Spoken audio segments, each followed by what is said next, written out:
Quand l'âme est séparée de l'esprit, nous pouvons alors discerner ce qui procède de Dieu, de ce qui procède de nous-mêmes. Il faut que l'esprit se dégage de l'emprise du moi de l'âme.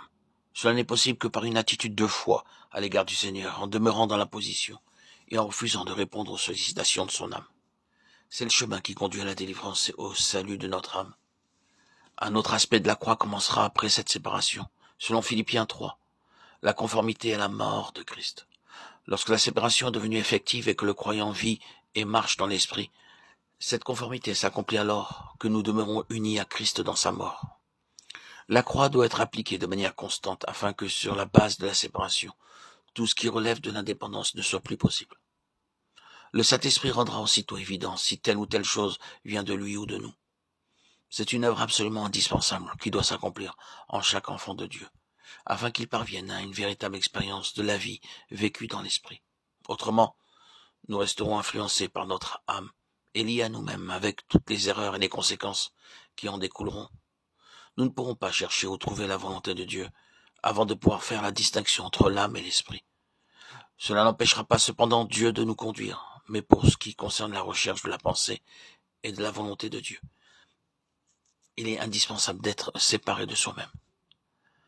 Le Seigneur Jésus, dans son âme, était séparé et vivait entièrement en esprit. Il se référait toujours à Dieu le Père par le Saint-Esprit au moyen de son esprit, qui transmettait les directives à son âme. L'apôtre Paul rappelle selon le verset 10, « Ainsi, je connaîtrai Christ, la puissance de sa résurrection et la communion de ses souffrances, en devenant conforme à lui dans sa mort. » La conformité dans sa mort implique que cette division intérieure soit réalisée pour continuer à vivre et à marcher par l'esprit. La croix poursuivra son œuvre. L'œuvre de la croix ne cessera pas tant que nous vivrons.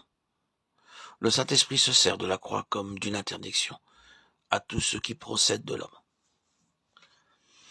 Souvenons-nous de Nadab et Abihu, qui avaient apporté du feu étranger.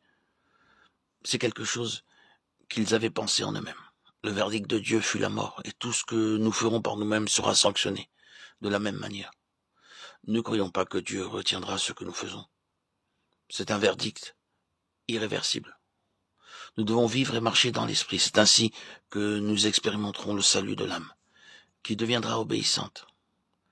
C'est ce que rappelle l'apôtre Pierre dans l'introduction de sa lettre. Afin qu'il devienne obéissant et participe à l'aspersion du sang.